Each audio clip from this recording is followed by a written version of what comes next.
Hello dear, आपका channel पर स्वागत है। आज हम कक्षा 11 का ज्योग्राफी का जो पेपर हुआ था उसके आंसर की देखेंगे भी। पहला प्रश्न इसमें आया हुआ था, निम्न में से कौन सा विषय जनसंख्या भूगोल में शामिल है। इसमें ख ऑप्शन आपका राइट था, जनांकिकी। और क्वेश्चन नंबर 2 आया हुआ था, निम्न में से कौन सा पार्थिव ग्रह। पार्थिव ग्रह इसके अंदर बुध आपका ऑप्शन राइट था। क्वेश्चन नंबर 3 था, गतिशील शक्तियों द्वारा सेलों का विघटन व स्थानांतरण कहलाता है। इसमें आपका आंसर था अपरदन। क्वेश्चन नंबर 4 देखिए भी, आवेशित कण कौन सी परत में पाए जाते हैं। इसमें आपका आंसर सही था आयन मंडल में, इसमें भी आयन मंडल में। और क्वेश्चन नंबर 5 देखिए भी, वायुमंडल में सर्वाधिक ऊंचाई पर कौन से बादल पाए जाते हैं। इसमें आपका आंसर था पक्षाब, गए ऑप्शन राइट था। अगर आप चैनल पर नए हैं, चैनल को जरूर सब्सक्राइब कर लीजिए। हमारे इसी चैनल पर आपके सभी पेपरों का हल उपलब्ध है। क्वेश्चन नंबर 6 देखिए भी, सौर विकिरण किस रूप में पृथ्वी पर पहुंचती है भी। लघु तरंगों के रूप में पहुंचती है। विश्व का सबसे बड़ा और गहरा महासागर कौन सा है भी, ये प्रशांत महासागर है। इजी प्रश्न था। और भारत का स्थलीय सीमा की लंबाई कितनी है, 15,200 है। निम्न में से कौन सा प्रवाल द्वीप नहीं है। लक्षद्वीप है, अमिनी द्वीपी है, मिनिकॉय है। अंडमान निकोबार द्वीप समूह ज्वालामुखी निर्मित द्वीप है। क्वेश्चन नंबर 10 देखिए भी, निम्न में से किस नदी पर भाखड़ा नांगल बांध बनाया गया है। ये सतलज नदी पर है। और रेगिस्तान की पूर्ति कीजिए, ये प्रश्न हम अलग वीडियो में अध्ययन करते हैं। 11 नंबर प्रश्न आपका रेगिस्तान वाला आया हुआ था, विशाल मैदान में नई तलछट व काम मिट्टी से बने हुए निचले मैदान क्या कहलाते हैं भी, खादर कहलाते हैं। ये खादर भरना था आपको। और क्वेश्चन नंबर 12 देखिए भी, धरातल पर सामान्यतः कितने मीटर की ऊंचाई पर 1 डिग्री सेल्सियस तापमान कम हो जाता है भी, 165 मीटर की ऊंचाई पर। क्वेश्चन नंबर 13 था, शीतकाल में होने वाली माउट जिन आर्द्र कोनों द्वारा होती है वे क्या कहलाती है भी, पश्चिमी विक्षोभ कहलाती हैं। और आपका 14 नंबर प्रश्न था कि 50 सेंटीमीटर से कम वर्षा वाले क्षेत्रों में पाए जाने वाले वन क्या कहलाते हैं भी, उष्ण कटिबंधीय कांटेदार वन। उष्ण कटिबंधीय कांटेदार वन। और क्वेश्चन नंबर 15 देखो भी, माजुली द्वीप असम में जो सबसे बड़ा नदी द्वीप है, किस नदी पर स्थित है भी, ब्रह्मपुत्र नदी पर। कहाँ भी, ब्रह्मपुत्र नदी आपको भरना था। वायुमंडल में सर्वाधिक मात्रा में पाई जाने वाली गैस कौन सी है भी, नाइट्रोजन 78%। और क्वेश्चन नंबर 17 देखो भी, महासागरीय जल की औसत लवणता लगभग कितने परसेंट है भी, 35% है। कितनी भी, 35%।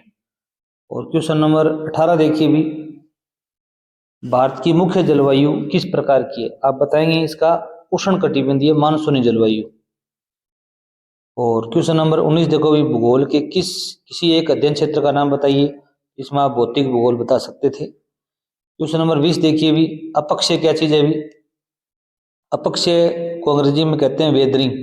का अर्थ है वायुमंडलीय कारकों, तापमान, वर्षा, हवा द्वारा चट्टानों का अपने स्थान पर टूटकर छोटे टुकड़ों में बिखरना या घुलना क्या कहलाता है, अपक्षय कहलाता है। ये एक स्थिर प्रक्रिया है। 21 नंबर प्रश्न था, चक्रवात क्या होता है। चक्रवात समुद्र के ऊपर बनने वाला एक विनाशकारी और तीव्र घूमता हुआ तूफान है, जिसमें केंद्र में कम दबाव और बाहर उच्च दबाव होता है। ये बात आपको लिखनी थी।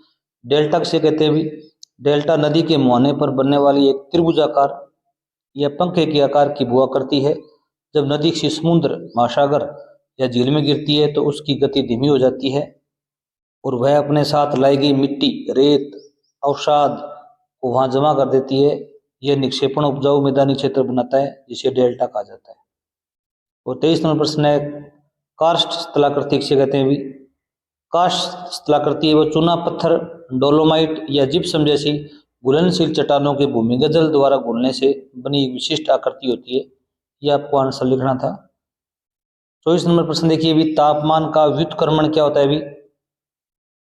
इजी प्रश्न था, एक ऐसी मौसम संबंधी घटना इसमें सामान्य पैटर्न के विपरीत ऊंचाई के साथ तापमान घटने के बजाय बढ़ जाता है। ठीक है, वैसे सामान्यतः 165 मीटर की ऊंचाई पर 1 डिग्री सेल्सियस तापमान घटता है, परंतु यहाँ बढ़ जाता है। प्रश्न संख्या 25 देखिए भी, जैवमंडल किसे कहते हैं भी। जैवमंडल है पृथ्वी की सतह के आसपास का वह संकीर्ण क्षेत्र है जहाँ स्थल, जल, वायु मिलकर जीवन को संभव बनाते हैं। यह लगभग 30 किलोमीटर मोटी जीवनदायिनी परत है, जिसमें सूक्ष्म जीवों से लेकर विशालकाय जीवों तक सभी जीवित प्राणी और उनके पर्यावरण शामिल हैं। और क्वेश्चन नंबर 26 आया हुआ था आपका कि अमर आम की बौछार या अमर वर्षा से क्या तात्पर्य है भी। इसका आंसर आप लिख सकते थे आम की बौछार मार्च से मई के बीच भारत के केरल, कर्नाटक, तमिलनाडु में होने वाली मानसून पूर्व वर्षा है। इसे अमर वर्षा इसलिए कहते हैं क्योंकि ये वर्षा आमों को जल्दी और बेहतर तरीके से पकने में मदद करती है। प्रश्न संख्या 27 देखिए भी जीवमंडल निश्चय को परिभाषित करें। जीवमंडल निश्चय क्या चीज है भी। जीवमंडल निश्चय विशेष रूप से संरक्षित स्थलीय और तटीय पारिस्थितिक तंत्र है जिन्हें यूनेस्को के मानव जीवमंडल प्रोग्राम के तहत मान्यता प्राप्त है। इनका मुख्य उद्देश्य क्या होता है अभी, जैव विविधता का संरक्षण करना, अनुसंधान करना, स्थानीय समुदायों के सहयोग से टिकाऊ विकास के बीच संतुलन बनाना। इन्हें जैवमंडल आगार या बायोस्फीयर रिजर्व भी कहा जाता है। और 28 नंबर प्रश्न है नमामि गंगे परियोजना क्या है। इसका आंसर आप लिख सकते थे नमामि गंगे परियोजना है भारत सरकार द्वारा जून 2014 में शुरू किया गया एक एकीकृत संरक्षण मिशन है। इसका मुख्य उद्देश्य गंगा नदी के प्रदूषण को प्रभावी ढंग से कम करना, उसे स्वच्छ करना और पुनर्जीवित करना शामिल है इसमें। और 29 नंबर प्रश्न आपका आया हुआ था पृथ्वी के आंतरिक संरचना के भागों के नाम बताइए। पृथ्वी की आंतरिक संरचना को मुख्य रूप से 3 परतों में बांटा गया है। पहला है भूपर्पटी, सबसे ठोस परत, इसमें महाद्वीप और महासागर शामिल हैं। 2 नंबर है मेंटल, भूपर्पटी के नीचे की परत है ये। और 3 नंबर है कोर या क्रोड, पृथ्वी का सबसे भीतरी व गर्म हिस्सा, ठीक है, जो लोहे और निकल से बना हुआ है, नीफे भी कहते हैं इसको, ठीक है। वायुमंडल का मानव जीवन में महत्व बताना है भी। वायुमंडल का क्या महत्व है भी, इसमें तो आप बहुत कुछ लिख सकते थे। वायुमंडल पृथ्वी पर जीवन का आधार है जो श्वसन के लिए ऑक्सीजन, प्रकाश संश्लेषण के लिए कार्बन डाइऑक्साइड और ओजोन परत के माध्यम से हानिकारक पराबैंगनी किरणों से रक्षा करता है। यह पृथ्वी के तापमान को नियंत्रित कर जल चक्र को संचालित करता है जिससे मौसम, कृषि और जलवायु संभव होती है। 31 नंबर प्रश्न आया हुआ था सैमनीय वर्षा किसे कहते हैं भी। सैमनीय वर्षा वह वर्षा है जो सूर्य की गर्मी से धरातल के गर्म होने पर ऊपर उठने वाली गर्म और नम हवा के कारण होती है। गर्म हवा हल्की होकर ऊपर उठती है, ठंडी होकर संघनित होती है और मूसलाधार बारिश करती है। ये आमतौर पर भूमध्य रेखीय क्षेत्रों में दोपहर के समय होती है, लगभग 2 बजे होती है। मोस्ट इंपोर्टेंट अच्छा प्रश्न था ये। क्वेश्चन नंबर 32 देखिए भी ग्रीन हाउस प्रभाव किसे कहते हैं भी। ग्रीन हाउस प्रभाव है एक प्राकृतिक प्रक्रिया है जिसमें वायुमंडल में मौजूद गैसें, ठीक है, जैसे carbon dioxide, methane, N2O, CFC सूर्य की गर्मी को रोककर पृथ्वी की सतह को गर्म रखती हैं। यह एक कंबल की तरह कार्य करता है जो पृथ्वी का औसत तापमान लगभग बनाए रखने में मदद करता है जिससे जीवन संभव है, अन्यथा जीवन संभव नहीं होता। क्वेश्चन नंबर 33 देखो भी प्रवाल द्वीप से कहते हैं भी, उदाहरण सहित बताना है आपको। प्रवाल द्वीप क्या होते हैं भी, उष्ण कटिबंधीय महासागरों के गर्म और उथले पानी में समुद्री जीवों, एक समुद्री जीव होता है प्रवाल पोलिप्स, कैल्शियम कार्बोनेट युक्त कठोर कंकालों के हजारों वर्षों तक जमा होने से बनी वलयाकार या सपाट संरचनाएं होती हैं, इन्हें एंटोल भी कहा जाता है। और उदाहरण पूछे जाएं कि प्रवाल द्वीपों को उदाहरण बताने हैं तो लक्षद्वीप है भारत के अंदर, और एक मालदीव है, और किरीबाती प्रशांत महासागर में है। इनके उदाहरण आप दे सकते थे। 34 नंबर प्रश्न आया हुआ था हॉटस्पॉट से आप क्या समझते हैं भी। जैव विविधता के हॉटस्पॉट की प्रमुख विशेषताएं बता सकते थे आप। स्थानिक प्रजातियों की अधिकता होती है, यहाँ ऐसी प्रजातियां पाई जाती हैं दुनिया में कहीं और नहीं मिलती। गंभीर खतरा, ये क्षेत्र मानवीय हस्तक्षेप जैसे वन उन्मूलन विकास के कारण अपने मूल आवास का 70% से अधिक हिस्सा खो चुके हैं। और संरक्षण की आवश्यकता, ये क्षेत्र 36 मान्यता प्राप्त हॉटस्पॉट के रूप में वैश्विक पारिस्थितिक तंत्र को बनाए रखने के लिए महत्वपूर्ण है। उदाहरण के लिए हिमालय, पश्चिमी घाट, भारत, बर्मा क्षेत्र, सुंडालैंड प्रमुख हॉटस्पॉट हैं। इन क्षेत्रों की पहचान है नॉर्मन मायर्स ने 1988 में की थी। 35 नंबर प्रश्न आया है भूआकृतिक प्रक्रियाएं क्या हैं। भूआकृतिक प्रक्रियाएं वे प्राकृतिक, भौतिक और रासायनिक प्रक्रियाएं हैं जो पृथ्वी के आंतरिक और बाह्य बलों के कारण सतह के पदार्थों आकृतियों में लगातार परिवर्तन लाती हैं। ये प्रक्रियाएं पर्वतों के निर्माण से लेकर अपरदन द्वारा भूदृश्यों को नया आकार देने तक का काम करती हैं। वायुदाब पेटियां क्या हैं भी। 36 नंबर प्रश्न था आपका, वायुदाब पेटियां पृथ्वी की सतह पर स्थायी उच्च और निम्न वायुमंडलीय दबाव वाले अक्षांशीय क्षेत्र हैं। ये मुख्य रूप से सूर्य की गर्मी, तापमान के अंतर, पृथ्वी के घूर्णन के कारण बनते हैं, जो हवाओं की दिशा और वैश्विक जलवायु को निर्धारित करते हैं। पृथ्वी की मुख्य 7 वायुदाब पेटियां हैं। आगे देखो भी, प्राकृतिक आपदा से क्या तात्पर्य है भी। प्राकृतिक आपदा प्रकृति में होने वाली आकस्मिक और विध्वंसक घटनाएं हैं, ठीक है, जो मानवीय नियंत्रण से बाहर होती हैं। ये घटनाएं भारी जनधन की हानि, पर्यावरणीय तबाही और सामाजिक आर्थिक व्यवधान का कारण बनती हैं। उदाहरण के लिए बाढ़, भूकंप, सूखा, सुनामी, भूस्खलन और चक्रवात शामिल है इसमें। क्वेश्चन नंबर 38 देखो भी, प्लेट विवर्तन की सिद्धांत क्या है? प्रमुख प्लेटों के नाम लिखिए। प्लेट विवर्तन की सिद्धांत के अनुसार पृथ्वी का बाहरी ठोस आवरण स्थलमंडल कई बड़े और छोटे दृढ़ टुकड़ों में बंटा है, जिन्हें प्लेट कहते हैं। प्लेट ध्रुवीयता मंडल के ऊपर निरंतर धीमी गति से तैर रही हैं, जिससे भूकंप, ज्वालामुखी और पर्वतों का निर्माण होता है। इसमें प्लेटें के नाम बता सकते हैं: प्रशांत प्लेट, उत्तरी अमेरिकी प्लेट, यूरेशियन प्लेट, अफ्रीकी plate, Antarctica plate, Indo Australian plate और दक्षिणी अमेरिकी प्लेट। और 39 नंबर प्रश्न था, भाबर व तराई में अंतर स्पष्ट करना था। भाबर और तराई हिमालय के दक्षिण में स्थित उत्तरी मैदानों के दो भिन्न भौगोलिक क्षेत्र हैं। भाबर है वो शिवालिक के समानांतर कंकड़ पत्थर वाली शुष्क संकरी 8 से 16 किलोमीटर पट्टी है, जहाँ नदियां विलुप्त हो जाती हैं। इसके विपरीत तराई भाबर के दक्षिण में स्थित महीन पट्टी दलदली, घने जंगलों व अधिक नमी वाली उपजाऊ पट्टी है, तो नदियां पुनः प्रकट होती हैं। क्वेश्चन नंबर 40 आया हुआ था, हिमालय व प्रायद्वीपीय अपतंत्र में अंतर बताना था। इसमें आप उत्पत्ति व जल स्रोत के आधार पर अंतर बता सकते थे। हिमालय नदियां हैं सिंधु, गंगा, ब्रह्मपुत्र, हिमालय के ग्लेशियरों से निकलती हैं, वर्ष भर बहती हैं। परंतु जो प्रायद्वीपीय नदियां हैं, गोदावरी, कृष्णा, नर्मदा, पश्चिमी घाट या मध्य उच्च भूमि से निकलती हैं, वर्षा पर निर्भर रहती है। पहला कारण तो ये था। प्रवाह प्रकृति के आधार पर हिमालय नदियां 12मासी हैं, प्रायद्वीपीय नदियां मौसमी हैं, जिन्हें शुष्क मौसम में कम पानी कम हो जाता है। मार्ग और घाटियां, हिमालय नदियां व्यवस्था में हैं, गहरे गोर्ज बनाती हैं, अपने मार्ग में बहुत अधिक अपर्दन करती हैं। प्रायद्वीपीय नदियां परिपक्व अवस्था में हैं, छिछली घाटियों व सीधे रास्तों से बहती हैं। डेल्टा, हिमालय नदियां बंगाल की खाड़ी में गिरने से पहले सुंदरवन जैसा विशाल डेल्टा बनाती हैं। प्रायद्वीपीय नदियां जैसे नर्मदा, तापी, ज्वारनद मुख बनाती हैं, जबकि गोदावरी कृष्ण डेल्टा बनाती है। अपतंत्र का आकार, हिमालय नदियों का जलग्रहण क्षेत्र बड़ा है, प्रायद्वीपीय नदियों का छोटा है।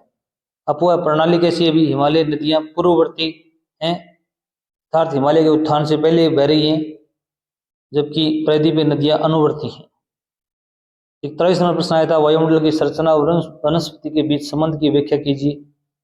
तो इसमें आप लिख सकते थे, वायुमंडल की संरचना गैसों का मिश्रण, ओजोन परत और वनस्पति के बीच गहरा परस्पर संबंध है। पौधे प्रकाश संश्लेषण के लिए ग्रहण कर छोड़ते हैं, जिससे वायुमंडल का संतुलन बना रहता है। ओजोन परत हानिकारक पराबैंगनी किरणों को रोककर पौधों की रक्षा करती है, जबकि अधिकता से ग्रीन हाउस प्रभाव से तापमान बढ़ता है, तो वनस्पतियों के प्रकार को प्रभावित करता है।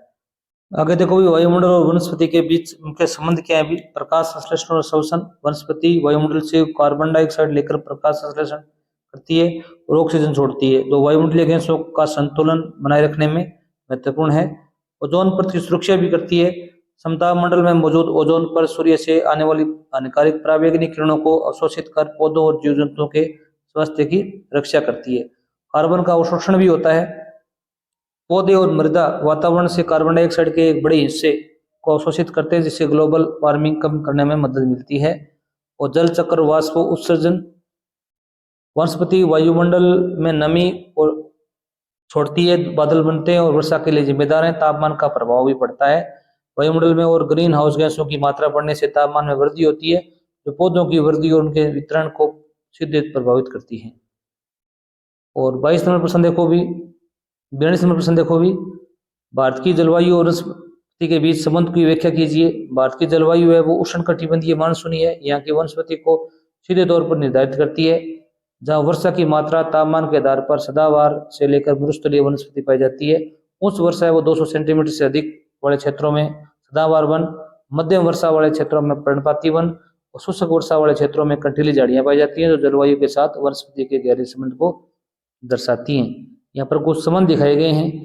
पहला है उष्णकटिबंधीय सदाबहार वन, उच्च वर्षा उच्च तापमान। ये वन पश्चिमी घाट पूर्वोत्तर भारत और अंडमान निकोबार में पाए जाते हैं। यहाँ 200 सेंटीमीटर से अधिक वर्षा होती है। यहाँ गर्म और आर्द्र जलवायु के कारण वृक्ष हमेशा हरे रहते हैं। आगे उष्णकटिबंधीय पर्णपाती वन, मौसमी वर्षा, इन्हें मानसूनी वन भी कहते हैं। ये भारत के सबसे बड़े हिस्से 70 से 200 सेंटीमीटर वर्षा वाले क्षेत्र में फैले हैं। यहाँ के पेड़ सागौन और साल के जल संरक्षण के लिए शुष्क ग्रीष्म ऋतु में अपनी पत्तियां गिरा देते हैं। और उष्णकटिबंधीय कंटीले वन और झाड़ियां कम वर्षा वाले क्षेत्रों में राजस्थान, गुजरात और दक्कन के पठार के अर्ध शुष्क क्षेत्रों में पाए जाते हैं जहाँ वर्षा 7 सेंटीमीटर से कम होती है। और पर्वतीय वन कौन से भी ऊंचाई के साथ तापमान में बदलाव, हिमालय जैसे क्षेत्र में ऊंचाई बढ़ने के साथ तापमान कम होने के कारण वनस्पतियां बदलती हैं। नीचे उष्णकटिबंधीय से लेकर ऊपर सकुकारी व अल्पाइन वनस्पति तक मिलते हैं। मैंग्रोव वन, तटीय क्षेत्रों में ये वनस्पति पाई जाती है। ठीक है। सुंदरवन जैसे डेल्टाई व तटीय क्षेत्रों में जहाँ ज्वारीय पानी खारी मिट्टी होती है, मैंग्रोव वन पाए जाते हैं। 43 नंबर प्रश्न है वायुमंडलीय परिसंचरण की प्रक्रिया समझाइए। इसमें बता सकते थे आप कि वायुमंडलीय परिसंचरण की प्रक्रिया सौर ऊर्जा के कारण पृथ्वी की सतह के असमान तापन से उत्पन्न वायु की व्यापक गति है। भूमध्य रेखा से ध्रुवों तक उष्मा और नमी को वितरित करती है। यह प्रक्रिया गर्म होकर ऊपर उठी वायु, ठंडी होकर नीचे बैठी वायु के बीच दबाव अंतर से संचालित होती है। इसके मुख्य चरण क्या है? पहला है असमान तापन।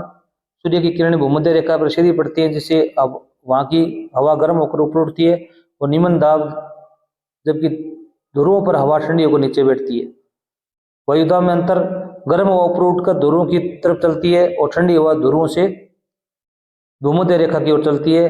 कोरियोलस बल भी प्रभावित करता है। इसमें देखो भी पृथ्वी के घूर्णन के कारण पवनें सीधी चलकर अपने मार्ग में विक्षेपित हो जाती हैं। ये उत्तरी गोलार्ध में दाईं ओर, दक्षिणी गोलार्ध में बाईं ओर मुड़ जाती हैं। वायुमंडलीय कोशिकाएं, वैश्विक स्तर पर 3 प्रमुख कोशिकाएं हैं। हेडली कोशिका जो भूमध्य रेखा और अक्षांशों के मध्य है, मध्य अक्षांशों के मध्य है, और फेरल कोशिका मध्य अक्षांश, और ध्रुवीय कोशिका ध्रुवों के पास पाई जाती हैं। ऊर्जा का पुनर्वितरण, परिसंचरण और सौर ऊर्जा के असमान वितरण को संतुलित करता है जिससे पृथ्वी का औसत तापमान बना रहता है और मौसम की स्थिति निर्धारित होती है। भारत की जलवायु प्रभावित करने वाले कारक कौन कौन से हैं? भी इसमें आप देख सकते थे अक्षांश, भारत का अधिकांश भाग उष्णकटिबंध में स्थित है जिससे यहाँ की जलवायु गर्म और आर्द्र होती है।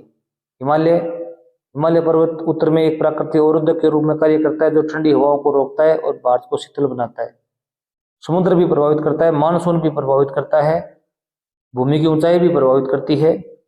इसके अथवा में एक प्रश्न आया हुआ था कि महासागरीय जल की गतियों का वर्णन करना था आपको। महासागरीय जल की 3 गतियां हैं। पहली है तरंगे, ये जल की सतह पर चलने वाली लहरें हैं जो हवा के कारण उत्पन्न होती हैं। दूसरा नंबर है ज्वार भाटा, टाइड्स, ये चंद्रमा और सूर्य के गुरुत्वाकर्षण बल के कारण होती हैं। इससे जल का स्तर बढ़ता है और घटता है। 3 नंबर है समुद्री धाराएं, ओशन करंट्स, ये जल की धाराएं होती हैं जो महासागरों में चलती हैं। हवा, तापमान और लवणता के कारण उत्पन्न होती हैं। इन गतियों का महासागरों के जलवायु, मौसम और पारिस्थितिकी पर बहुत बुरा प्रभाव पड़ता है। अब मैप देखिए भी आपका लास्ट प्रश्न था भारत के मानचित्र में निम्नलिखित को दर्शाना था। कर्क रेखा भारत के बिल्कुल मध्य से गुजरती है। थार का मरुस्थल आपको पता ही है, ठीक है। और पश्चिमी घाट है वो भारत के इधर साइड में है, ठीक है। और बंगाल की खाड़ी, इस प्रकार भारत का जो मैप है, यहाँ पर बंगाल की खाड़ी है और यहाँ पर ये राजस्थान में ये थार का मरुस्थल, यहाँ पर थार है, ये अरावली पर्वतमाला है यहाँ पर, और गंगा नदी है वो भारत के मध्य से गुजरती है। आप बता सकते थे। धन्यवाद।